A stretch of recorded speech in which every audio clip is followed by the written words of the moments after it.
Everyone, ই কুইপাত চায়েন্সৰ প্লেটফৰ্মলৈ মই প্ৰাঞ্জলে আপোনাক সকলোকে স্বাগতম জনাইছোঁ। আজি আমি আলোচনা কৰিবলৈ ওলাইছোঁ নিটৰ কিছুমান প্ৰিভিয়াছ ইয়াৰ্ছৰ কুৱেশ্যন। অলৰেডি আমি আমাৰ ভিডিঅ'সমূহ আপলোড কৰিছোঁ, য'ত আমি চেপ্টাৰ ৱাইজ নিটৰ কিছুমান কুৱেশ্যন ডিছকাছ কৰিছোঁ, কাৰণ নিটৰ পৰীক্ষা আহি আছে, আপোনালোকে সকলোৱে গম পায়। হায়াৰ ছেকেণ্ডাৰী পিছৰ হায়াৰ ছেকেণ্ডাৰী পৰীক্ষাৰ পিছতে কি হ'ব, নিটৰ পৰীক্ষা হ'ব। এই পৰীক্ষাসমূহত যাতে ভাল স্ক'ৰ কৰিবৰ কাৰণে বা নিজক উত্তীৰ্ণ কৰিবৰ কাৰণে আমি কি কৰিব লাগিব, পঢ়াৰ বাহিৰেও যিসমূহ প্ৰিভিয়াছ ইয়াৰ কুৱেশ্যন আছে সেইসমূহ কি কৰিব লাগিব, ডিছকাশ্যন কৰিব লাগিব। অৰ্থাৎ আপোনাৰ নিজে কিমানখিনি লেভেলত আছোঁ, কিমানখিনি কুৱেশ্যন যিবিলাক অলৰেডি আহিছে বা তাৰ লেভেলটো কেনেকুৱা ধৰণৰ, সেইটো আমি সেই লেভেলটো মেটচ কৰিব পাৰি আছোঁ নে নাই, নে আমি তাতকৈ ওপৰত আছোঁ নে তাতকৈ তলত আছোঁ, সেইবিলাক আমি কেনেকৈ এনালাইচিছ কৰিম। আমি দুই ধৰণে এনালাইচিছ কৰিম। এটা হৈছে আমাৰ কি যে মক টেষ্ট। আমি যেতিয়া মক টেষ্ট দিম, মক টেষ্টত আমাৰ স্ক'ৰ কিমান, সেই স্ক'ৰটোৰ ওপৰত আমাৰ ডিপেণ্ড কৰিব আমি যে কিমান ভাল ৰিজাল্ট কৰি আছোঁ। আমাৰ যদি মক টেষ্টত ভাল আহি আছে, আমি ঠিক ঠাক আমি স্ক'ৰ কৰি আছোঁ। আৰু নেক্সট হৈছে আমাৰ কি PYQ, যিবিলাক প্ৰিভিয়াছ ইয়াৰ কুৱেশ্যন আমি সলভ কৰিব পাৰিছোঁ নে নোৱাৰিছোঁ। আহকচোন, আজি আমি কিছুমান এনেকুৱা ধৰণৰ কুৱেশ্যন সলভ কৰিব ট্ৰাই কৰোঁ। যে আজি একচুৱেলি চেপ্টাৰটো মই যিটো প্ৰিন্সিপাল অফ কিনেটিক, অৰ্থাৎ জেনেটিক্সৰ যিটো ফাৰ্ষ্ট চেপ্টাৰ আছে, এই চেপ্টাৰটোৰ ওপৰত কুৱেশ্যনসমূহ লৈ আহিছোঁ। প্ৰথমটো অতি সহজ কুৱেশ্যন, নিটৰ আগতে আহি যোৱা কুৱেশ্যন চাওক। Which of the following is a phenotypic ratio' of a dihybrid cross in F2 generation. গতিকে এই কুৱেশ্যনটো আপোনালোকে ফাৰ্ষ্ট সলভ কৰিব ট্ৰাই কৰকচোন, যে F2 জেনেৰেশ্যনৰ ডাইহাইব্ৰিড ক্ৰছৰ আপোনাৰ ৰেচিঅ'টো কি আছিল, আপোনাৰ সেইটো আপোনালোকে অকণমান মনত কৰক। অতি সহজ কুৱেশ্যন চাওক। এইটো যদি আপোনালোকে মনত নাই, নহ'লে দিগদাৰ হ'ব এনেকৈ। এইবিলাক কুৱেশ্যন ডাইৰেক্ট কুৱেশ্যন, যে ইয়াক আমাক সুধিছে কি, প্ৰথম কথা সুধিছে কি ডাইহাইব্ৰিড ক্ৰছৰ আমাক সুধিছে ডাইহাইব্ৰিড ক্ৰছ, আৰু আমাক কিয় সুধিছে আপোনাৰ, যে F2 সুধিছে। নৰ্মেলি F2ৰে সুধে আপোনাক, আৰু ফিনোটাইপিক ৰেচিঅ' সুধিছে আপোনাৰ। আমাক জিনোটাইপিক ৰেচিঅ'টো বহুত দীঘল আছে, গতিকে ফিনোটাইপিক ৰেচিঅ' আমাক সুধিছে। গতিকে কি হ'ব, 3:1 নহয়, 3:1 কি আছিল আপোনাৰ, মনো হাইব্ৰিড ক্ৰছৰ ৰেচিঅ' আছিল। গতিকে অপশ্যন এ নহয়। অপশ্যন আপোনাৰ 1:2:1 কি আছিল, অপশ্যন 1:2:1 নহয় আপোনাৰ, এইটো 1:1:1 নহয় আপোনাৰ। গতিকে কি হ'ব আপোনাৰ, অপশ্যন 9:3:3:1। টোটেল আমাৰ কিবা, আমি এখন এনেকুৱা ধৰণৰ কি বনাইছিলোঁ, আমি কিছুমান চাৰ্ট বনাইছিলোঁ। আমি সেই ধৰণৰ এখন NCERT দিয়া আছে, এনেকৈ আপোনাৰ এই চিষ্টেম চাৰ্ট এখন বনাই আছে। আপোনালোকে মনত নাই যদি অকণমান মই দেখাই দিছোঁ, এনেকুৱা ধৰণৰ capital R, small r, capital R, কি নহয় চৰি, কি হ'ব স্মল r সেই ধৰণে আমাৰ কি দিয়া আছিল, আমাৰ এনেকৈ চাৰ্ট দিয়া আছিল, কেভেলো চাৰ্ট এনেকৈ কিছুমান দিয়া আছিল। এই তাত আমাৰ, গতিকে আমি পাইছিলোঁ কি, এই 9:3:1 ৰেচিঅ'টো আমি পাইছিলোঁ। আমি টোটেল আমাৰ 16টা হোৱা আছিল টোটেল, হয় নে নহয়। গতিকে আমাৰ এনচাৰ হ'ব কি, আমাৰ যে ডাইহাইব্ৰিড ৰেচিঅ' কি হ'ব আমাৰ 9:3:1। নেক্সট কুৱেশ্যন আমাৰ কি আছে, নেক্সট কুৱেশ্যন চাওক। The law of independent assortment was proposed by the law of independent assortment আমাক কোনজন তলৰ বৈজ্ঞানিকে দিছিলে, অকণমান চেষ্টা কৰক। চাওক এতিয়া কি হ'ব, যে এমিল ভন বেৰিঙৰ নাম আপোনালোকে নিশ্চয় NCERT অকণমান কমে শুনিছে, বা হয়তো আমাৰ প্ৰিন্সিপাল চেপ্টাৰটোৰ লগত আমাৰ বৰ বিশেষ ৰিলেটেড নাই। গতিকে ইণ্ডিপেণ্ডেণ্ট প্ৰথমতে ডাইৰেক্ট একচুৱেলি এইটো সহজ কুৱেশ্যন, ইমান ভাবিব লগা কুৱেশ্যন নহয়। গতিকে চাৰ্লছ ডাৰউইন আপোনাৰ, বা থমাছ মৰ্গান, চাৰ্লছ ডাৰউইন আৰু গ্ৰেগৰ জোহান মেণ্ডেল, এইকেইটা মানুহ অকণমান কনফিউজ লাগিব পাৰে। তাৰ ভিতৰত আপোনাৰ ডাৰউইনতটো লাগিব লগা নাই, কাৰণ ডাৰউইন কিহৰ লগত জড়িত, ইভলিউচনৰ লগত জড়িত। গতিকে হয়তো মৰ্গান আৰু কিহত লাগিব পাৰে, মেণ্ডেলত লাগিব পাৰে। কিন্তু একদম চিম্পল এনচাৰ কি হ'ব আপোনাৰ, আমাৰ মেণ্ডেল। কাৰণ যিটো মেণ্ডেলিজিমৰ ফাৰ্ষ্ট কি আছিল, ইণ্ডিপেণ্ডেণ্ট এছৰ্টমেণ্ট, অৰ্থাৎ লগ হৈ মেণ্ডেলৰ থিয়ৰীৰ মেইন যিটো মেইন ফেক্ট সেইটোৱে আছিল কি, যে ইণ্ডিপেণ্ডেণ্ট এছৰ্টমেণ্ট, গোটেই জীৱনকাল লগ হৈ থাকিলে ইহঁত কি হয়, ৰিপ্ৰডাকশ্যনৰ সময়ত ছেপাৰেট হৈ যায়। গতিকে সেইটো আছিল। গতিকে এইটো একদম চিম্পল আছিলে এই কুৱেশ্যনটো। গতিকে নেক্সট কি সুধিছে, এইটো এনচাৰটো দিয়া আছে বাৰু। নেক্সট কুৱেশ্যনটো চাওক, যে in human a genetic disorder caused by a recessive allele in X chromosome is called. আচ্ছা, এইটো অকণমান ইণ্টাৰেষ্টিং বা অকণমান আপোনালোকে টাফ কুৱেশ্যন বুলি ভাবিব পাৰে। কাৰণ প্ৰথমতে আপোনালোকে যে এই যিবিলাক ছেক্স লিংক ডিসঅৰ্ডাৰ আছে, সেই সম্পৰ্কে আপোনালোকে জানিব লাগিব। যিবিলাক ছেক্স লিংক ডিসঅৰ্ডাৰ আছে, সেইবিলাক কেনেকুৱা ধৰণে হয় সেইটো জানিব লাগিব, আৰু তাৰে এক্সাম্পল জানিব লাগিব। আমাৰ বঢ়িয়াকে NCERT দিয়া আছে, যে কি হিচাপে দিয়া আছে, যে মেণ্ডেলিয়ান ডিসঅৰ্ডাৰ আৰু ক্ৰমোজমেল ডিসঅৰ্ডাৰ হিচাপে আপোনালোকৰ NCERT আপোনালোকে যাই পেলাই খুলি চাওক, যে মেণ্ডেলিয়ান মই টপিকটো কৈ দিছোঁ আপোনালোকক। মেণ্ডেলিয়ান ডিসঅৰ্ডাৰ আৰু কি আছিল আপোনাৰ ক্ৰম'জমেল ডিছঅৰ্ডাৰ, ক্ৰম'জমেল ডিছঅৰ্ডাৰ। এই দুটা টপিকত বঢ়িয়াকে আপোনাৰ এক্সাম্পল সহকাৰে কিছুমান দিয়া আছে, যেনেকে ধৰক ডাউন চিনড্ৰম, ক্লিনফেল্টাৰ চিনড্ৰম, এইবিলাক দিয়া আছে এইবিলাক। গতিকে ইয়াৰ আমাৰ এনচাৰটো কি হ'ব আমাৰ, গতিকে এইটো অকণমান মেমৰি বেছ কুৱেশ্যন, এইটো কি হ'ব এনচাৰটো অকণমান চিন্তা কৰকচোন। কি হ'ব এনচাৰটো এইটো আপোনাৰ? এইটো এনচাৰটো হ'ব আমাৰ কি? হিম'ফিলিয়া। অপশ্যন হ'ব কি আমাৰ? D, haemophilia.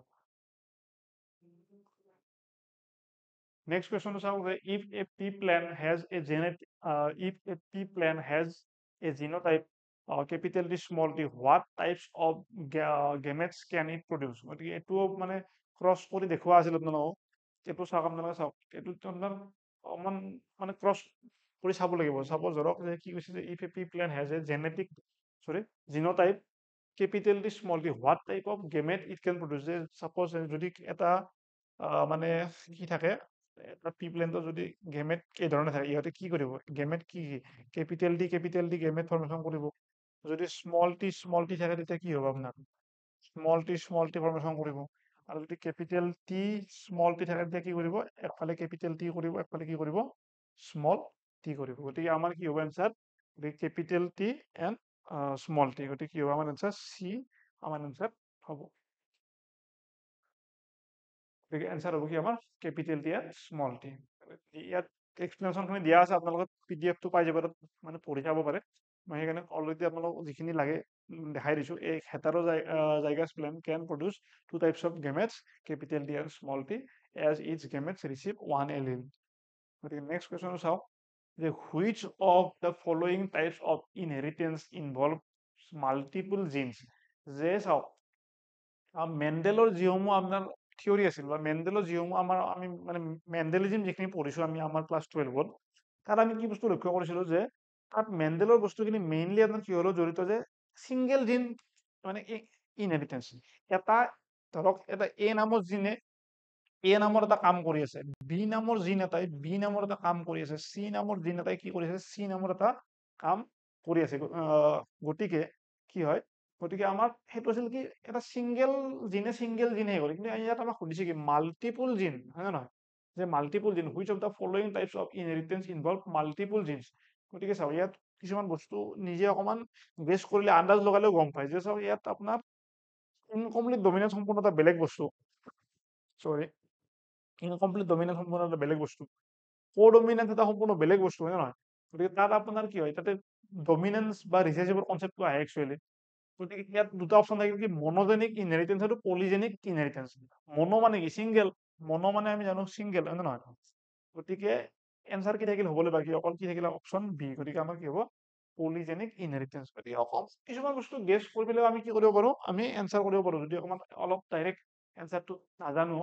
নেক্সট কুৱেশ্যনটো চাওক, F1 generation of a monohybrid cross between a homozygous tall plant and a homozygous short plant will be কি হ'ব? এইটো অকমান সেই কৰক, ট্ৰাই কৰক। ডাইৰেক্ট NCERT বস্তু, কিন্তু অকমান কুৱেশ্যন ফৰ্মত দিয়া আছে। এইবিলাক বস্তুৱে আহে আপোনাৰ নিজত আহিছে, মানে এইবিলাক অলৰেডি আহিছে। কি হ'ব এইটো আপোনাৰ? চাওক এতিয়া আমি ক্ৰছ কৰিব ট্ৰাই কৰক যে কি হ'ব। যে প্ৰথম কি কৈছে যে homozygous tall pea plant, capital T আমাক দিয়া আছে। এডাল প্লেন্টত কি হয়? homozygous tall, আৰু আনডাল কি হৈছে আমাৰ যে আচ্ছা homozygous মানে শৰ্ট বা ৰিচেচিভ প্লেন্ট, হয় নে নহয়? গতিকে ইয়াৰ পৰা আমাৰ কি কি গেমেট ফৰ্মেশ্যন হ'ব? Capital T. ইয়াৰ পৰা আমাৰ কি হ'ব? Small T. এতিয়া আমি যদি এনেকে কৰি চাওঁ, ইয়াত আমি কি পাম? Capital T small T. এটা আমি কি পাম? Capital T small T. তাৰপিছত আমি যদি ইয়াত কেইবাৰ কৰি চাওঁ, ধৰক এইটো কৰি চাওঁ, কি পাম আমি? Capital T small T. এইটো যদি আমি কৰি চাওঁ, কি পাম? Capital T small T. অৰ্থাৎ আমি এনেকে হ'লে কি গম পাম যে এইডালো তল, এইডালো তল, কিয় তল? কাৰণ ইয়াত কি আছে? এটা কেপিটেল টি আছে। এইটো কি হয়? Dominant character. এইটো কি হয়? Dominant character. এইটো কি হয়? আপোনাৰ ডমিনেন্ট কেৰেক্টাৰ। গতিকে কি হ'ব আমাৰ? গতিকে অল তল আমাৰ কি হ'ব? কাৰণ আমি চাৰিটা কি পালো? এনচাৰ তলে পালো। গতিকে আমাৰ কি হ'ব এনচাৰ? আমাৰ আপোনাৰ হ'ব অল তল। চাওক এনচাৰটোত কি দিয়া আছে, গতিকে কি দিয়া আছে আমাৰ চাওক অল তল। অল তল দিয়া নাথাকিলেও সেইটো কি হ'ব, এনচাৰ ভুল হ'ব পাৰে না। In human males the sex is determine by, যে এজন পুৰুষৰ বা এজন মতা মানুহৰ ক্ষেত্ৰত যে তাৰ চাওক কুৱেশ্যনটো একদম চবে জানে, ক্লাছ 10ৰ ষ্টুডেণ্ট এটাও হয়তো এই কুৱেশ্যন চল্ভ কৰিব পাৰিব, কিন্তু কুৱেশ্যনটো অকণমান বেলেগ ধৰণে সোধে, পৰীক্ষাত অকণমান কি হয় কনফিউজ লাগি যায়, বহুতে কুৱেশ্যনটো বুজি নাপায়। In human males the sex is determine by, যে মানে অৰ্থাৎ ইয়াত সুধিছে কি যে এজন পুৰুষৰ যিটো আমাৰ কি হয়, যিটো ছেক্স ক্ৰমোজম, অৰ্থাৎ আমাৰ নৰ্মেলি কি থাকে 23 পেয়াৰ্স অফ কি থাকে আমাৰ ক্ৰমোজম থাকে না, 23 পেয়াৰ্স অফ আমাৰ ক্ৰমোজম থাকে। এই 23 পেয়াৰ্সৰ আমাৰ কি হয় যে 22 পেয়াৰ্সক আমি কি বুলি অটোজম বুলি কওঁ, অটোজম বা বডি ক্ৰমোজম, আৰু বাকী 1 পেয়াৰক আমি কি বুলি কওঁ ছেক্স ক্ৰমোজম। কিয় কওঁ, কাৰণ এই ক্ৰমোজম যোৰে আমাৰ কি কৰে, আমি পুৰুষ হ'ম নে মহিলা হ'ম সেইটো নিৰ্ধাৰণ কৰে। গতিকে সেইটো আছিল কি আমাৰ আপোনালোকে সৰুৰ পৰা পঢ়ি আহিছে কি এক্স ক্ৰমোজম আৰু Y ক্ৰমোজম থাকে ক'ত, পুৰুষৰ তাতে, আৰু মহিলাৰ তাতে কি থাকে এক্স ক্ৰমোজম আৰু এক্স ক্ৰমোজম, হয় নে নহয়? গতিকে আমাৰ যিটো পুৰুষৰ সুধিছে আমাৰ কি হ'ব, গতিকে এক্স ৱাই ক'ত দিয়া আছে চাওক বি, আমাৰ কি হ'ব option answer X Y B. Next question কি দিয়া আছে, এ মেন, আৰু খুব এটা interesting question, a man with blood group A has a child with a women with blood group O', what are possible blood group of their মানে child. গতিকে এজন মানুহ এ নামৰ এজন মানুহৰ কুৱেশ্যন চাওক, যে মানে কি হৈছে যে এজন মানুহ ধৰি লওক এটা এ নামৰ মানুহৰ কি হয়, ব্লাড গ্ৰুপ কি হয়, ব্লাড গ্ৰুপ আপোনাৰ এ হয়, হা, ব্লাড গ্ৰুপ এ হয়, আৰু তেওঁৰ এটা কি আছে আপোনাৰ সন্তান এটা আছে, তাৰ কি হয় মানে has a child with a woman blood group O', আৰু তাৰ কি যিটো এটা চাইল্ড আছে এইটো কি হয় আপোনাৰ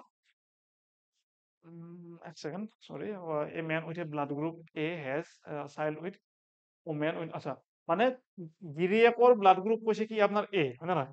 যিটো হাজবেণ্ড আছে, আমি ধৰক লিখি দিলো হাজবেণ্ডৰ ব্লাড গ্ৰুপ কি কৈছে এ বুলি কৈছে আমাক, আৰু ৱাইফৰ ব্লাড গ্ৰুপ আমাক কি বুলি কৈছে, আমাক ৱাইফৰ ব্লাড গ্ৰুপ কৈছে আমাক কি অ'। এতিয়া আমাক যিটো সন্তান সিহঁতৰ হ'ব লগা সন্তান বা যিটো সন্তান আছে সেইটোৰ কি হয়, আমাক মানে সম্ভাৱনা কি কি তেওঁলোকে সেই সন্তানটোৰ মানে কি ব্লাড গ্ৰুপ হোৱাৰ সম্ভাৱনা আছে, এ হ'বনে অ' হ'বনে এ বি হ'বনে কি হ'ব, আমাক সুধিছে। সেইটো আপুনি অকণমান ট্ৰাই কৰকচোন, এটা খুব ধুনীয়া কুৱেশ্যন, ইণ্টাৰেষ্টিং কুৱেশ্যন একচুৱেলি। কি হ'ব এনচাৰটো, গতিকে এনচাৰ হ'ব আমাৰ ডাইৰেক্ট এনচাৰটো কোৱাতকে আপোনাৰ অকণমান বস্তুখিনি মনত কৰক, যে আমাৰ কি আছিল, যে নৰ্মেলি কি আছিল, এ থাকিলে কি হ'ব পাৰে, এ থাকিলে আপোনাৰ হয়তো এ হ'ব পাৰে, নহয় I A actually I A আমাৰ ব্লাডৰ মানে যিটো আমাৰ কি আছিল মাল্টিপুল জিনৰ এক্সাম্পল, আই এ হ'ব পাৰে, বা কি কণ্ডিশ্যন হ'ব পাৰে, আই অ' হ'ব পাৰে। অৰ্থাৎ হাজবেণ্ডটোৰ ব্লাড গ্ৰুপ এ আছে যদিও আপোনাৰ কি হয়, আপোনাৰ আমি ধৰি ললো কি হয় আপোনাৰ তেওঁৰ যিটো জিনোটাইপ, ফিনোটাইপটো বাদ দিয়ক, ফিনোটাইপটো আমি পিছত আমি আলোচনা কৰিম, ফিনোটাইপটো হ'ব, তে হাজবেণ্ডৰ হয়তো জিনোটাইপ কি হ'ব পাৰে, আই এ হ'ব পাৰে, আই অ' হ'ব পাৰে। ৱাইফৰ কিন্তু জিনোটাইপ কি হ'ব আপোনাৰ, অবভিয়াছলি এ থাকিলে বা বি থাকিলে সেয়ে হ'ল, গতিকে কি হ'ব আই অ' হয় নে নহয়, আই অ'। গতিকে এতিয়া যদি এইটো কেছত কি হয়, চাপ'জ ধৰক মানে এতিয়া যিহেতু মানে আই অ' আহিব পাৰে, এইফালৰ পৰা অ' আহিবই ফিক্স, হয় নে নহয়, একফালেতো আই অ' আহিবই, গতিকে এইফালেও যদি কিবা কাৰণত আই অ' পচিবল আছে, মানে আই এ হ'লেতো প্ৰব্লেম নাই, যদি আই এ আৰু আই অ' গেমেট আছে বা যদি জিন আছে, তেতিয়াহ'লে এই দুটা যদি হৈ যায় কি হ'ব, আই অ' হ'লে কি হ'ব, আই অ' হ'লে কি হ'ব, অ' ব্লাড গ্ৰুপ হ'ব কি আপোনাৰ অ' হ'ব। গতিকে অ'টো এটা আমাৰ পচিবিলিটি হ'ল, হয় নে নহয়, পচিবিলিটি অ'টো হ'ল অকণমান, আৰু এটো কি আপোনাৰ এইটোতো হ'বই, কাৰণ হাজবেণ্ডৰ আছে, গতিকে এইটো পচিবিলিটি থাকিবই, হয় নে নহয়।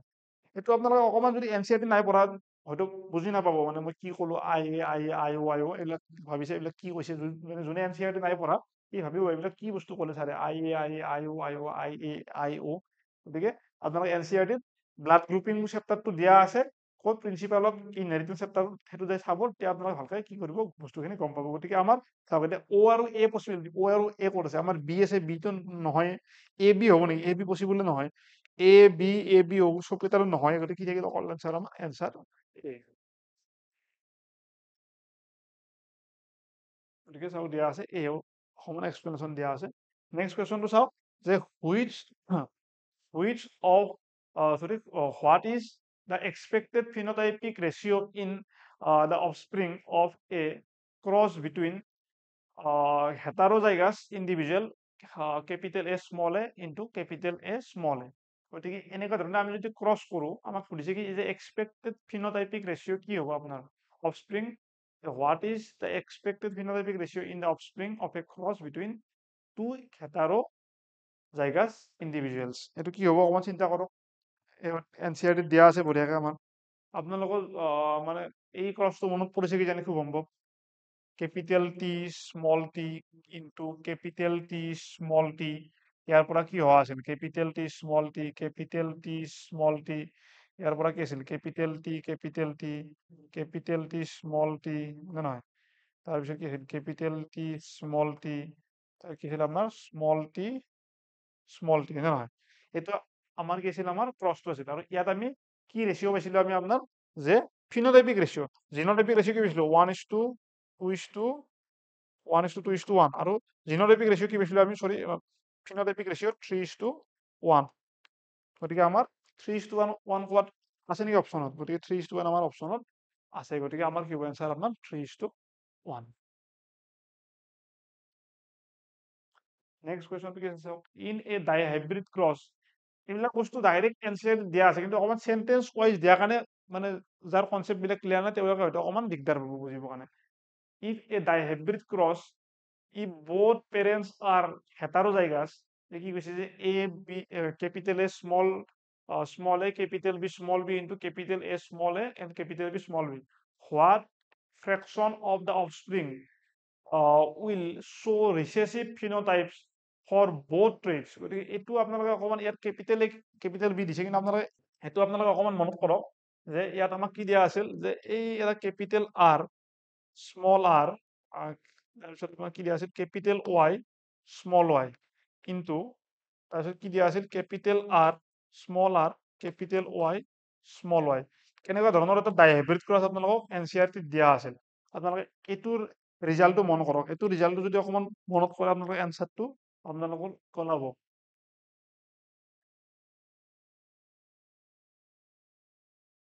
এইটোৰ ফাৰ্ষ্ট ৰেচিঅ'টো মনত কৰক, ফাৰ্ষ্ট ৰেচিঅ'টো কি আছিল, ৰেচিঅ'টো মনত কৰিলে আপোনালোকে এনচাৰটো ওলাব।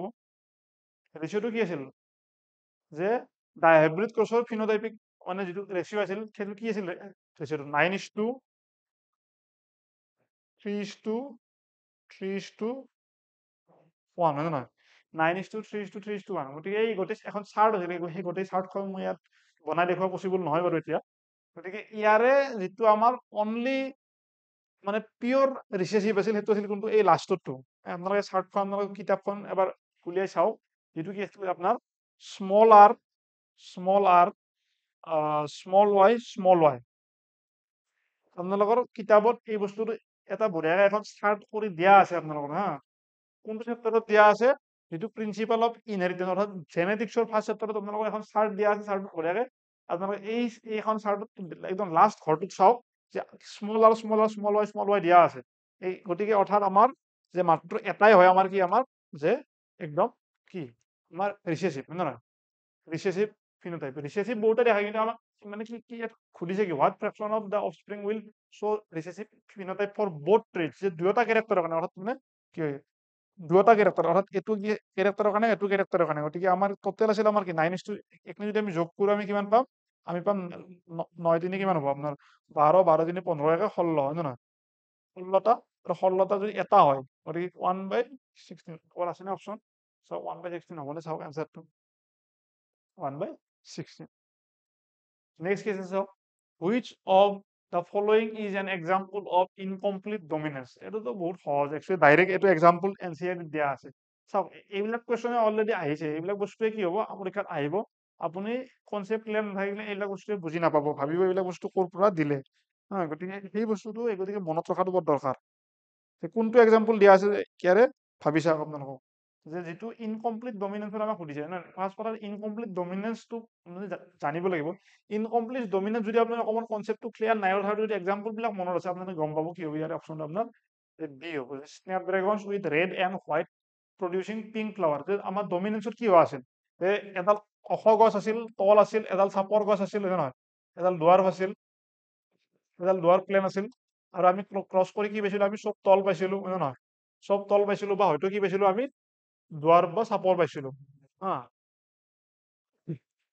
কিন্তু আমি ইয়াত আমি কি পাইছিলো এটা সম্পূৰ্ণ উল্টা ৰিজাল্ট পাইছিলো যে ৰেড কালাৰৰ ফ্লাৱাৰ এটা আৰু আমি কি কৰিছিলো হোৱাইট কালাৰৰ ফ্লাৱাৰ এটা আমি ক্ৰছ কৰিছিলো ক্ৰছ কৰাৰ পিছত আমি হয়তো কি পাব লাগিছিল হয়তো ৰেড পাব লাগিছিল নহলে কি পাব লাগিছিল হয়তো হোৱাইট পাব লাগিছিল কিন্তু আমি কি পাইছিলো আমি এনচাৰত আমি কি পাইছিলো পিংক পাইছিলো আৰু সেইটো আছিল কি আমাৰ ইনকমপ্লিট ডমিনেন্সৰ এক্সাম্পল গতিকে আমাৰ কি হ'ব অপশ্যন বি ডাইৰেক্ট এইটো এনচাৰ মানে এনচিআৰটিত দিয়া আছে প্ৰত্যেকটো কুৱেশ্যনৰ এনচাৰ একচুৱেলি এনচিআৰটিত দিয়া আছে গতিকে কি হ'ব নেক্সট চাওক নেক্সট কুৱেশ্যন চাওক কি দিয়া আছে আপোনাৰ যে which of the following is a characteristic of autosomal dominant inheritance গতিকে কি ইয়াত এইটো অকমান আপোনালোকে হয়তো টান পাব পাৰে which of the following is a characteristic of autosomal dominant inheritance autosomal মানে অটোজম কি মই ক'লোৱে অলৰেডি মানে আমাৰ যি বাইজৰ ক্ৰমোজম থাকে তাক আমি কি কওঁ অটোজম বুলি কওঁ ডমিনেন্ট ৰিচেছিভ আপোনালোকে মানে যদি চেপ্টাৰটো পঢ়িছে নিশ্চয় জানে গতিকে এতিয়া অকণমান ট্ৰাই কৰকচোন which of the following is a characteristic of autosomal dominant inheritance option চাওক traits gives generations affected individuals have affected parents males are affected more often females and only female can pass the trait কি হ'ব এনচাৰটো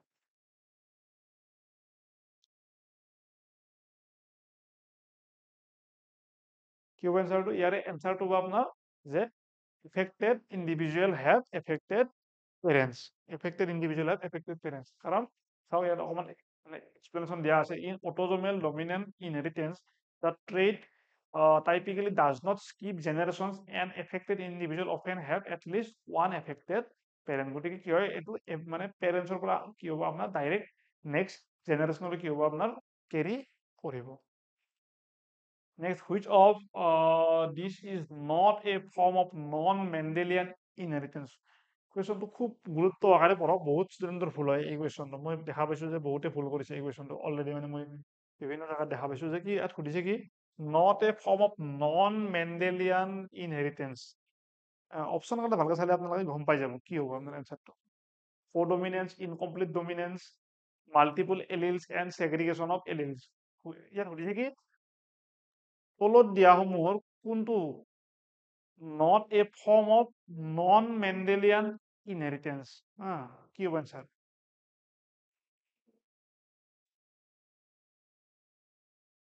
চাওক ইয়াৰে যিটো কোডমিনেন্স আছে সেইটো কি হয় মেণ্ডেলিয়ান যিটো আমাৰ সেই আছে সেইটোৰ কি হয় এটা এক্সেপশ্যন হয় নহয় গতিকে আমাৰ সেইটোতো এনচাৰ নহ'ব গতিকে আপোনাৰ নহয় নেক্সট ইনকমপ্লিট ডমিনেন্সো ছেমে হয় আপোনাৰ গতিকে আমাৰ এইটোও নহ'ব মাল্টিপল এলিলো কি হয় মানে মেণ্ডেলৰ জেনেটিক্সৰ অপজিট হয় গতিকে আমাৰ অপশ্যন থাকিল কি আমাৰ অপশ্যন ছেগ্ৰিগেশ্যন অফ এলিলছ হয় নহয় ছেগ্ৰিগেশ্যন অফ এলিল চাব ইয়াত দিয়া আছে এই বস্তু অকণমান মন কৰিব যে segregation of allele is a fundamental principal segregation of allele is a fundamental principle of Mendelian genetics যে মেণ্ডেলিয়ানৰ জেনেটিক্স আমাক মেইন কথা কি আছিল যে ইয়াত যদি কেপিটেল টি ইয়াত কেপিটেল টি আছে ইয়াত যদি স্মল টি ইয়াত কেপিটেল টি স্মল টি আছে ই গোটেই জীৱন এনেকে এটা চিডৰ ভিতৰত বা এটা প্লেণ্টত থাকিব পাৰে কিন্তু ই যেতিয়াই গেমেট ফৰ্মেশ্যন কৰিব ই ছেপাৰেট হ'বই ই ছেপাৰেট সদায় হ'বই ই একেলগে নাথাকে অৰ্থাৎ বেছি ডেপথত ক'বলৈ গ'লে কোৱান্টিটেটিভ জেনেটিক্স আৰু কোৱালিটেটিভ জেনেটিক্স বা কোৱালিটেটিভ